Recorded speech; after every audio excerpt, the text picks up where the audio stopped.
Eder. Mac. Pallister. 23 giugno 2025. Incidente probatorio sul caso Liliana Resinovic, la testimonianza di Claudio Sterpin. Lunedì 23 giugno è una data cruciale per il caso Liliana Resinovic.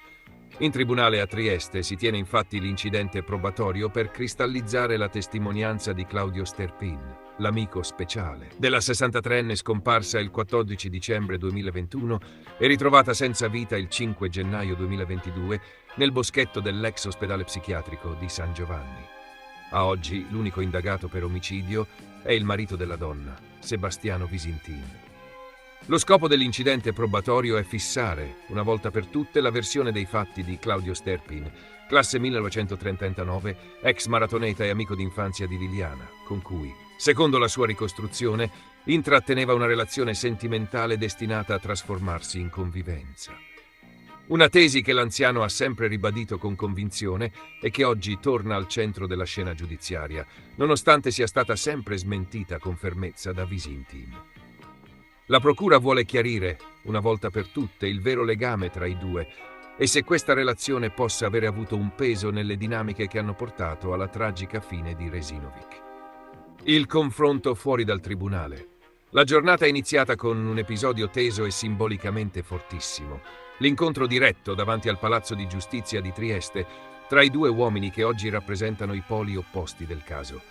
Da un lato Sebastiano Visintin, il marito indagato, arrivato in bicicletta, dall'altro Claudio Sterpin, l'amico speciale della vittima. All'arrivo di Sterpin, Visintin non ha trattenuto la rabbia e ha urlato «Rispetto per Liliana. Non con le mani si può fare quello che vuoi. Rispetto per Liliana, questo chiedo io. Basta». Un'accusa pubblica a cui ha fatto eco la replica di Sterpin raccolta da Mattino 5 News, secondo cui lui ha detto «Vergognati perché hai detto senza rispetto per Liliana che l'amore si può fare anche con le mani». Non è un segreto questo qua, è lui che lo ha inventato. Lui neanche si sogna cosa vuol dire amore. Parole durissime, che rivelano quanto profonda sia la frattura tra i due uomini, non solo sul piano emotivo, ma anche su quello della verità giudiziaria. La posizione di Claudio Sterpin. Durante l'incidente probatorio, l'86enne Sterpin è assistito dal suo avvocato Giuseppe Squitieri. L'udienza si svolge a porte chiuse, alla presenza della procuratrice capo di Trieste, Patrizia Castaldini. Secondo quanto riferito dallo stesso avvocato Squitieri ai giornalisti, il mio assistito sta rispondendo e sta ricostruendo bene tutti i passaggi. Ricorda tutto, sta chiarendo ogni situazione e non è mai caduto in contraddizione. Sterpin ha ribadito ciò che ha sempre sostenuto negli anni. Tra lui e Liliana Resinovic c'era una relazione affettiva sincera e duratura, mai terminata, e i due avevano in mente un futuro comune. Secondo la sua versione, l'ipotesi del suicidio non ha mai avuto alcun senso. Liliana non si sarebbe mai suicidata. Ha affermato nuovamente: i due si sarebbero scambiati numerosi SMS, messaggi che, secondo gli inquirenti, rafforzano l'idea di un legame sentimentale stabile e consapevole. Sterpin ha anche puntato il dito contro il marito della donna. È stato l'unico a non cercarla, ha dichiarato in aula. Lui se n'è fregato perché sapeva che non sarebbe tornata. Sa tutto quello che è successo, l'ho detto più volte e lo dirò anche in punto di morte. Aggiungendo poi: chi l'ha uccisa? Domanda da 100 miliardi. Posso avere solo sospetti, nulla di più, ma quello che so è che sulla vita coniugale con lei Visintin ha detto tante sciocchezze. Ha parlato di un idillio tra loro che non c'era. Secondo Sterpin, il quadro dipinto da Visintin sul matrimonio con Liliana è falso. Ha raccontato un idillio che non esisteva. Liliana mi parlava di problemi, non di serenità con lui, avrebbe sostenuto l'86enne durante l'audizione. A sostegno delle sue parole, Sterpin fa riferimento a una serie di foto, anche molto datate, contenute in un hard disk che Visintin avrebbe consegnato a un amico subito dopo la scomparsa della moglie. In quelle immagini, scattate oltre 20 anni fa, comparirebbe anche lui insieme a Liliana e sarebbero state realizzate proprio da Visintin. Sterpin si è detto sconcertato dal fatto che questo particolare sia emerso soltanto a 3 anni e mezzo dalla morte di Liliana. L'importanza dell'incidente probatorio. La testimonianza di Claudio Sterpin, cristallizzata oggi, potrebbe diventare una delle colonne portanti dell'impianto accusatorio o, al contrario, smontarne alcune parti. I magistrati intendono comprendere se quanto dichiarato dall'86enne sia attendibile, coerente e compatibile con gli altri elementi dell'inchiesta. La sua ricostruzione non solo riapre il capitolo della presunta relazione extraconiugale, ma impatta anche sul possibile movente del delitto, ancora tutto da chiarire. I legali di Sebastiano Visintin, al contrario, mantengono un profilo bassissimo.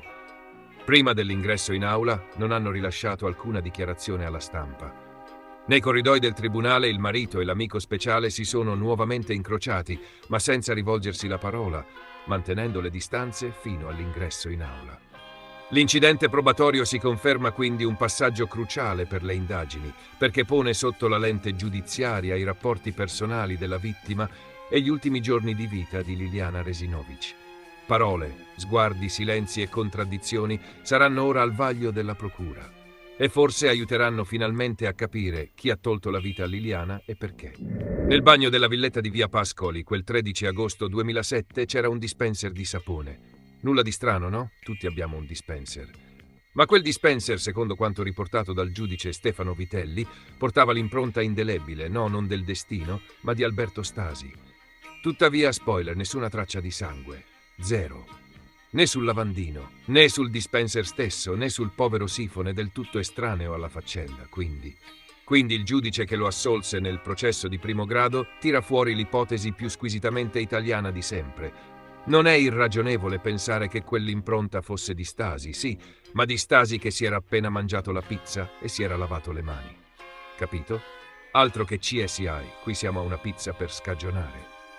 La rivelazione, che in confronto le serie True Crime sembrano sceneggiature di Peppa Pig, è arrivata durante l'ultima puntata di Far West, programma Rai che più che indagare sulla giustizia pare fare zapping tra il codice penale e una margherita con doppia mozzarella. Vitelli, serafico come solo un magistrato in pensione sa essere, ha raccontato il suo percorso logico-giuridico che lo portò all'assoluzione. C'erano lacune nel materiale istruttorio. Provai a colmarle. Con cosa? Con la logica del dopo cena, evidentemente. Uno dei punti caldi dell'accusa all'epoca era l'alibi del nostro studente modello. Stasi sosteneva di essere a casa a lavorare alla tesi di laurea. Peccato che, secondo la procura, sul suo computer non c'era ombra di tesi. Ma Vitelli ha fatto spallucce. Il fatto che non ci fossero tracce informatiche non significava che stesse mentendo. Certo, perché non trovare niente su un hard disk è la nuova frontiera della sincerità. Come dire ti amo e poi cancellare il messaggio. Se non lo leggi, non è falso. E mentre sul fronte Stasi si continua a sfogliare la pizza come fosse un codice di procedura penale, sul lato oscuro della luna, cioè l'inchiesta parallela, si fanno strada nuovi attori.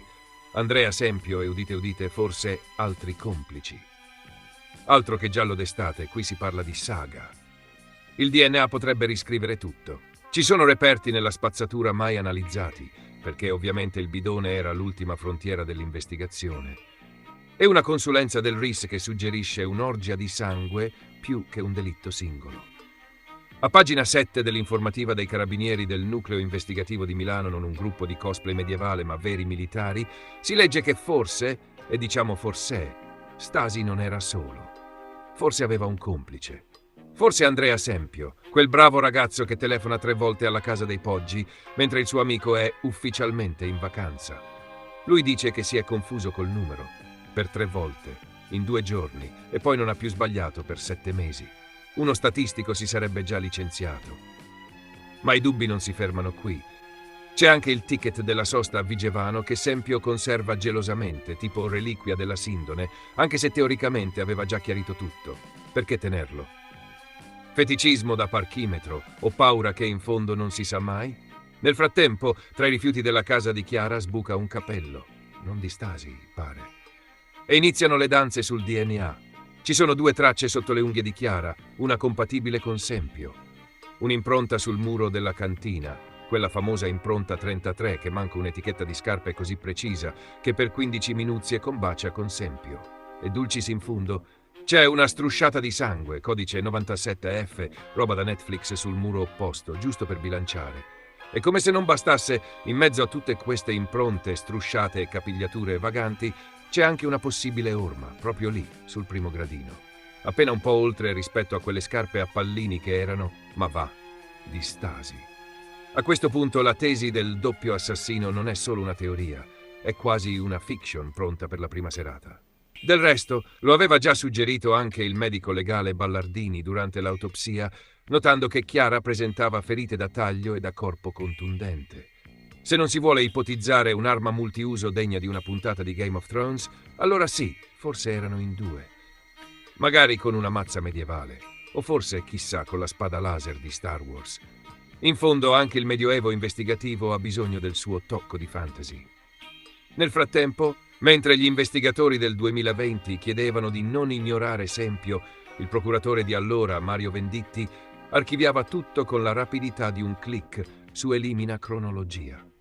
Ma oggi, sotto la direzione di Fabio Napoleone, che di nome promette rivoluzioni, si sta cercando di riportare il caso nella realtà.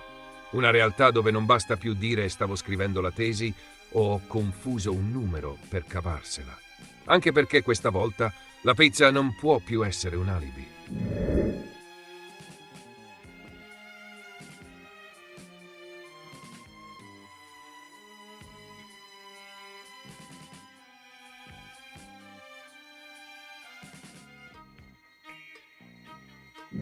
Il 16 maggio 2024, pochi istanti prima della morte di Sofia Stefani, avvenuta con un colpo di pistola all'interno dell'ufficio della polizia locale di Anzola dell'Emilia, qualcosa di cruciale sarebbe accaduto sul cellulare di Giampiero Gualandi, l'ex comandante ora imputato per omicidio volontario. Lo sostiene il maresciallo dei carabinieri Matteo Filippone, consulente informatico nominato dalla Procura di Bologna, secondo cui l'uomo avrebbe avuto una finestra di 16 minuti per cancellare strategicamente le chat WhatsApp con la donna, sua ex collega e amante. Secondo Filippone, l'ultima interazione documentata tra Gualandi e Sofia Stefani avvenne tramite WhatsApp alle ore 15:39. Dopo quell'orario, l'app risulta utilizzata per l'ultima volta alle 15:55. In mezzo, 16 minuti, che per l'accusa non sono solo un intervallo temporale, ma il possibile momento esatto in cui le conversazioni incriminate sarebbero state eliminate. Questa è un'analisi interpretativa, non una verità assoluta, ha ammesso Filippone con onestà intellettuale, ma sono sicuro che le cose siano andate così. L'ipotesi viene formulata nel cuore di una delicata udienza in corte d'assise, davanti al giudice Pasquale Liccardo e alla procuratrice aggiunta Lucia Russo. Gualandi, 63enne, è seduto accanto ai suoi legali Claudio Benenati e Lorenzo Valgimigli e ascolta in silenzio lo sviluppo di una giornata densa di elementi tecnici e contraddittori. Il processo ruota intorno a due versioni inconciliabili. Da un lato quella dell'imputato, secondo cui lo sparo sarebbe partito per errore durante una colluttazione. Dall'altro la ricostruzione della procura, che parla invece di un omicidio volontario aggravato dal rapporto affettivo e da futili motivi. La questione della cancellazione dei messaggi si intreccia con le analisi forensi svolte sui dispositivi elettronici e rappresenta uno degli snodi chiave dell'impianto accusatorio. La difesa, tuttavia, non sta a guardare. In aula, infatti, si è svolto un serrato confronto tra i consulenti delle due parti. Il controesame del consulente della difesa, Lorenzo Benedetti, da parte della procuratrice Russo, ha introdotto una lettura meno definitiva della presunta eliminazione delle chat. Secondo Benedetti, infatti, la cancellazione non sarebbe stata totale, bensì parziale e selettiva, elemento che potrebbe depotenziarne la valenza indiziaria. A fare da contraltare interviene anche Michele Ferrazzano, esperto informatico nominato dalla famiglia Stefani, rappresentata in aula dall'avvocato Andrea Speranzoni e presente fisicamente con i genitori della vittima. La loro presenza silenziosa ma carica di dolore contribuisce a rendere l'atmosfera ancora più tesa e significativa. Dopo il focus tecnico-informatico, l'udienza si è spostata su un altro fronte delicato, la dinamica dello sparo. Ha preso infatti la parola Luigi Desideri, maresciallo del RIS e consulente balistico della procura, chiamato a chiarire se il colpo che ha ucciso Sofia Stefani possa davvero essere partito per errore, come sostiene Gualandi, oppure se si tratti di un colpo intenzionale, sparato con freddezza. Il processo prosegue, mentre attorno a quei 16 minuti di vuoto digitale si concentra un'intera architettura giudiziaria. Sono i minuti che, secondo l'accusa, potrebbero svelare il passaggio decisivo dall'ultima parola scritta alla tragedia. Ehi, non dimenticare di iscriverti a questo canale.